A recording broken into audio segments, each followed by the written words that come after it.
Xin chào mọi người đã quay lại với vlog Bắc Âu của mình. Hiện tại đã là phần 7 rồi nha. Hiện tại mình đang ở trung tâm của thành phố thủ đô Oslo. Các bạn có để ý không là cái đường ray này nó đi qua cái đài phun nước luôn mọi người, rất là độc đáo.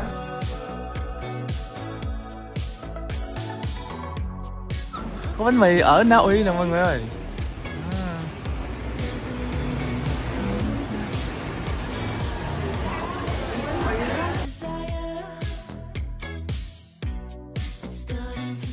Thì chúng ta sẽ dừng chân ở trước một cái nhà hát rất là hoành tráng. Đây là nhà hát quốc gia của Na Uy, được thành lập vào năm 1899 và đã trở thành một trung tâm văn hóa nổi bật của Na Uy. Nhà hát được thiết kế bởi kiến trúc sư Herman và tòa nhà có phong cách kiến trúc tân cổ điển. Nhà hát nằm trong khu vực trung tâm của Oslo, gần nhiều điểm tham quan khác như công viên Vigeland và bảo tàng nghệ thuật quốc gia Na Uy, tạo điều kiện thuận lợi cho việc tham quan và trải nghiệm văn hóa.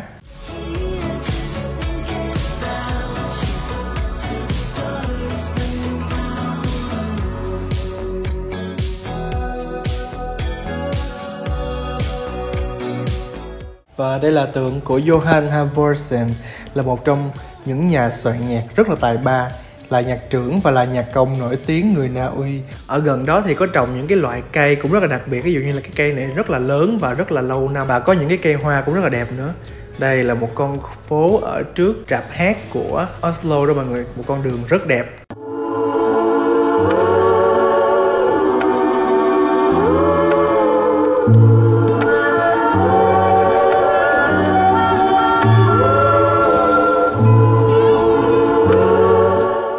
Và tiếp theo đó chính là mình sẽ vào ăn một cái nhà hàng có tên là Kafistova. Thì cái nhà hàng này nó có những cái hơi hướng khá là Ba Lan mọi người. Cái đồ ăn của nó sẽ có hơi hướng Ba Lan. Đây là nội thất ở trong của cái nhà hàng này. Thì tự nhiên mà đang đi Bắc Âu lại được thử những cái ẩm thực của những người Slavic á, thì mình cảm thấy nó rất là lạ và mình rất thích cái điều này luôn á. Tại vì mình rất là thích tiếng Slavic mọi người, nên là món ăn Slavic mình cũng muốn thử. Đây là cái cách mà người ta trang trí bàn ăn nè, rất là ấm cúng luôn. Để cho rõ ràng hơn thì cái tiếng Slavic là sẽ được nói bởi người Ba Lan và người Nga luôn đó mọi người, nó cùng nằm trong một cái ngữ hệ tên là Slavic. Và đầu tiên là mình sẽ ăn bánh mì Vesper, một cái món rất là đặc trưng của những cái người châu Âu luôn đó mọi người. Và đây mình có chấm thêm sốt nữa, nước sốt rất là ngon mọi người, nó giống như một loại súp luôn á, nó có mặn mặn, và nhân viên đã rót rượu cho mình. Ăn một cái món ăn như thế này mà không có một cái ly rượu thì nó sẽ rất là uổng phí mọi người. Món đầu tiên sẽ là món cá hồi Na Uy ăn với lại khoai tây, cũng rất là đặc trưng của người châu Âu.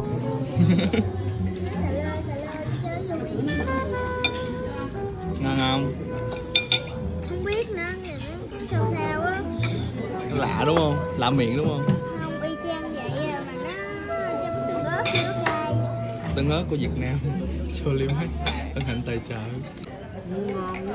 Ngon ha. Đây là món tráng miệng nè. Đây là món mousse. Mày ăn thử coi nó là cái gì. Ngon này má ơi.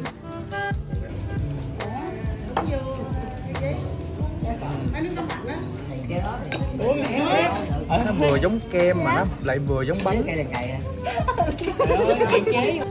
Cái vàng vàng này là sữa đặc nè.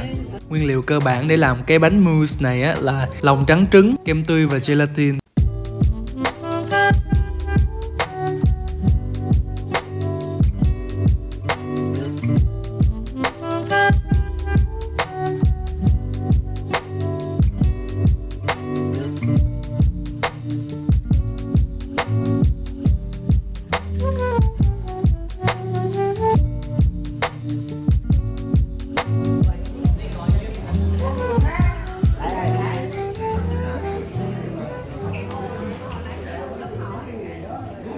Và các bạn hãy lưu ý là khi các bạn đi các nước ở bên châu Âu hay là các nước của người da trắng sinh sống thường thì người ta sẽ toàn là đi bộ thôi, đi từ chỗ này tới chỗ kia. Bởi vì cái việc đậu xe ở đây nó cũng không có phải là dễ.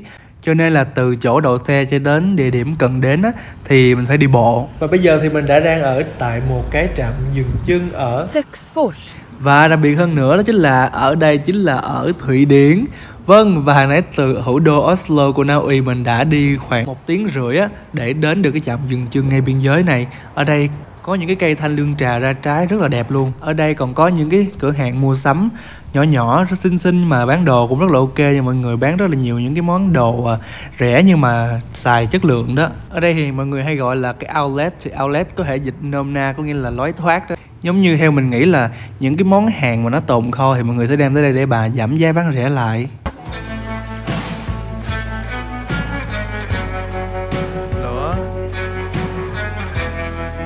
Nhắc tới các nước Bắc Âu hoặc là Thụy Điển nói riêng á, thì còn nổi tiếng bởi một cái hãng kẹo có tên là Haribo. Thì cái hãng kẹo này nó rất là ngon luôn, mà hiện tại mình đang rất là ghiền cái hãng này luôn đó mọi người. Ở Bắc Âu là cái nơi mà bán rất là nhiều hương vị nhất luôn đó mọi người. Trong đó có vị cam thảo nè, vị xoài, vị dâu, tất cả các loại vị luôn á. Và nó thật sự cực kỳ rất là hợp khẩu vị của mình luôn, nên là mình sẽ lựa cái này đem về. Sau này thì mình có đi tới một số nước khác cũng có bán Haribo, nhưng mà mình không thể nào tìm được các loại vị nó giống như thế này, mà nó bày bán một cách gọi là dễ mua như thế này. Và thực ra là hãng kẹo này có nguồn gốc từ Đức mọi người. Nó được thành lập vào năm 1920 bởi Hans Riegel, là một người thợ làm kẹo ở Bonn, Đức. Tên gọi Haribo là được viết tắt của Hans Riegel Bonn. Và ban đầu thì công ty chỉ sản xuất các loại kẹo truyền thống, nhưng sau đó đã phát triển ra nhiều dòng sản phẩm khác nhau. Sản phẩm đầu tiên chính là cái kẹo gummy mà hình con gấu mọi người, gummy bear đó mọi người. Và hãng cũng cam kết là các sản phẩm của mình đều có nguyên liệu từ thiên nhiên. Nhìn lại một lần nữa cây thanh lương trà mọi người. Cây này thì ăn được nha mọi người, thì cái trái nó có vị chua chát.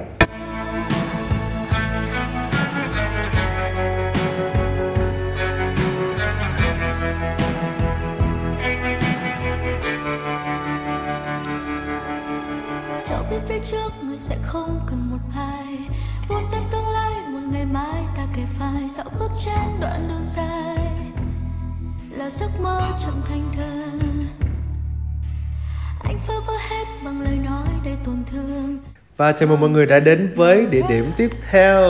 Thì từ Töcksfors cho đến Karlstad mất khoảng 1 tiếng 45 phút nha mọi người.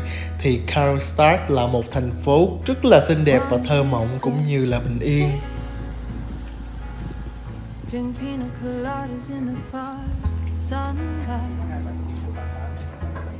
Có thể là do ở thành phố này các nhà hàng món ăn Việt rất là hiếm, cho nên là mình sẽ ăn món Hoa. Ngoại thất của nhà hàng thì nhìn rất là châu Âu, nhưng mà bên trong thì lại rất là châu Á. Đây là bàn ăn của mình. Hi. Mệt không? Là không mệt hả? Thì ở đây mình thấy còn có cả khách Tây nữa mọi người, nên là mình nghĩ là đồ ăn châu Á cũng rất là nổi tiếng ở đây. Thì mặc dù là trời vẫn còn sáng nhưng mà hiện tại là mình đang ăn tối nha mọi người. Đây là cái món ăn của tối hôm nay. Đây là món bột chiên. Ngoài ra còn có món tôm xào bông cải nè, món gà luộc nữa, rồi có món súp nữa nè, rồi món tàu hũ.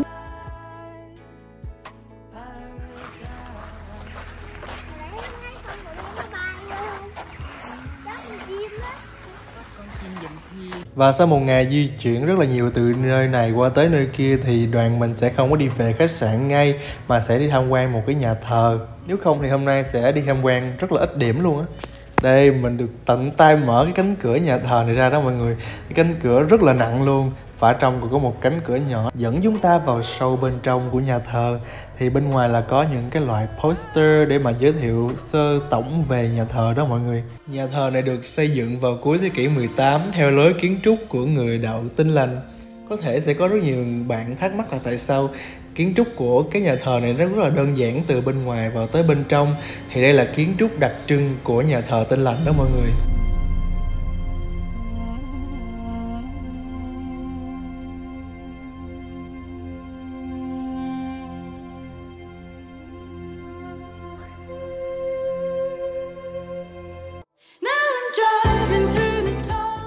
Đúng là đi nhiều rồi thì mình mới thấy là đi một ngày đàn hồng một sàng khôn. Ví dụ như là mình đã tìm được một cái cây màu tím, hoặc là mình đã tìm được một cái toilet như thế này.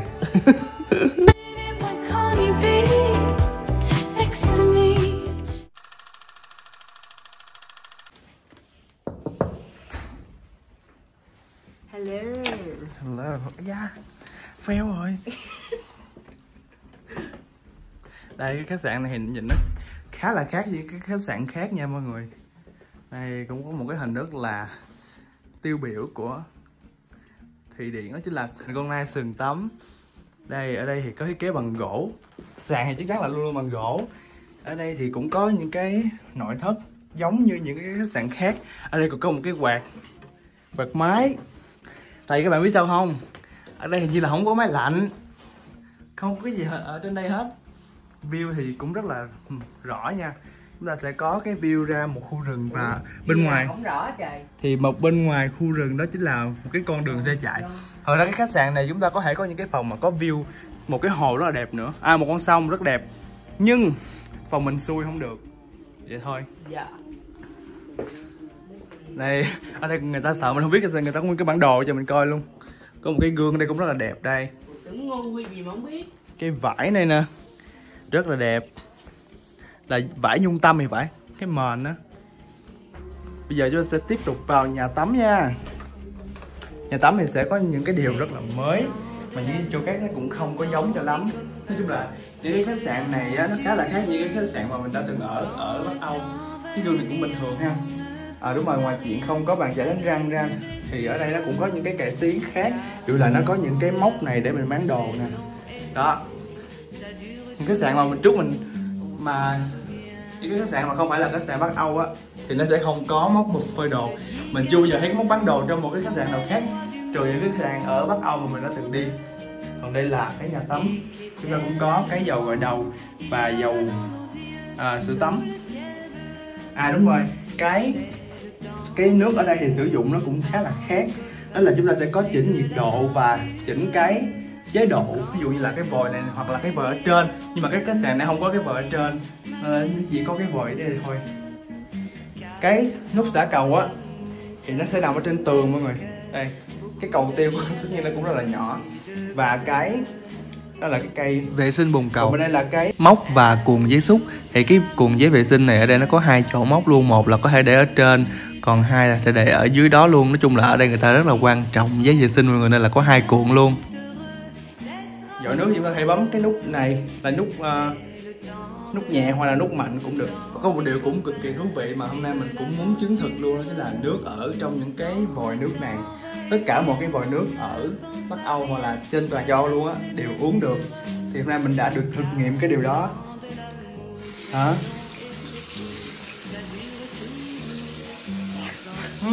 Còn cái nhà tắm này thì nó cũng thiết kế cực kỳ là gọn. Nó làm nó cuốn lại như là một cái bánh tét vậy đó. Sau đó mình sẽ gỡ cái này ra là nó đã có cái chỗ để mà mình tắm. Đó, một cái chắn nước như thế này nè. Đó. Một điều cũng rất là đặc biệt đó chính là đây là một cái ghế ngồi đúng không? Nhưng mà nó cũng có thể mở lên được, nó thành một cái hòm.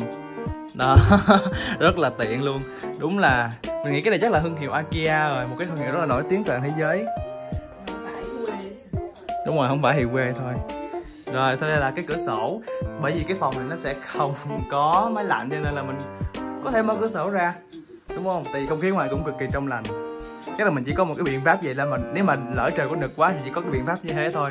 Cửa sổ này thì cũng có thể mở ra một cách rất là thoải mái. Đó. Cái biên độ của cái cửa sổ này rất là rộng luôn. Và hiện tại ở bên ngoài là trời đang sập tối rồi nên là cái cây nó hơi bị không có xanh nha. Đó. Giờ chúng ta phải đưa cái bản mặt ra ngoài để mà gió nó tấp vô trong mặt. Đó là ngủ rất là mát như thế này. Trong mọi căn phòng, gần như là mọi căn phòng ở Bắc Âu thì nó đều có cái máy sưởi như thế này. Đó, khi mùa đông thì người ta sẽ mở cái này lên. Mình cũng không biết xài cái này như thế nào nữa, có thể là chặn cái này thì phải. Nhưng mà người ta chỉ sợ lạnh thôi chứ người ta không có sợ nóng mọi người. Ơi, hồi nãy mình mở cửa sổ ra cho nó mát các bạn. Thì có mấy cái con này nó bay vô phòng nè. Thì mình cũng chứng thực luôn là ở châu Âu thì nó có muỗi nha mọi người, nhất là vào mùa mưa như thế này. Trời ơi, một ngày mưa mà con muỗi nó bự như con trâu vậy đó. Con này không biết có phải con muỗi không nhưng mà nhìn nó rất giống con muỗi nè, nó cũng có cái ống tim nè ngoài đây nè. Gớm thì chứ mà. Con này mà dích mình chắc con xỉu là vô bệnh viện luôn á.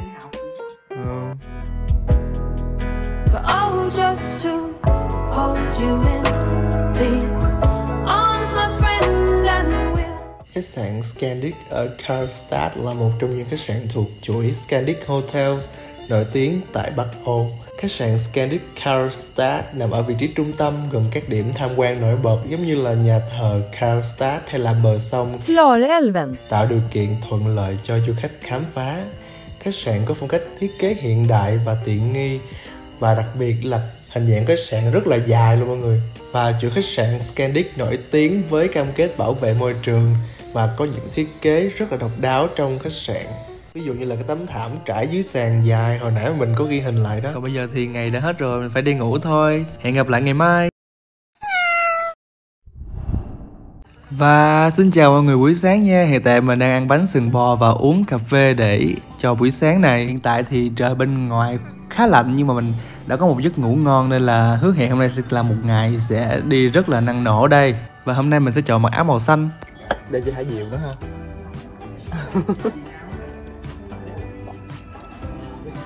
Nhưng mà rất tiếc là mình phải dừng video tại đây rồi, nên là những hành trình tiếp theo mình sẽ đi tới những đâu mình sẽ quay cho các bạn xem ở vlog sau nha. Còn bây giờ thì các bạn hãy nhớ like, share, comment và đặc biệt là nhấn nút đăng ký màu đỏ để ủng hộ channel của mình nha mọi người. Còn bây giờ thì xin chào, hẹn gặp lại các bạn ở những video sau.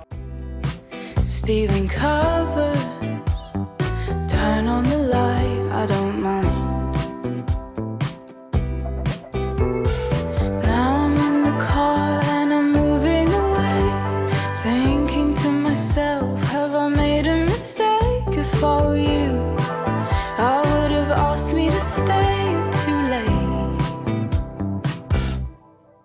Now I'm driving through the tall trees, someone else is in the front seat, but only for a minute, only for a minute. Why can't you be next to me?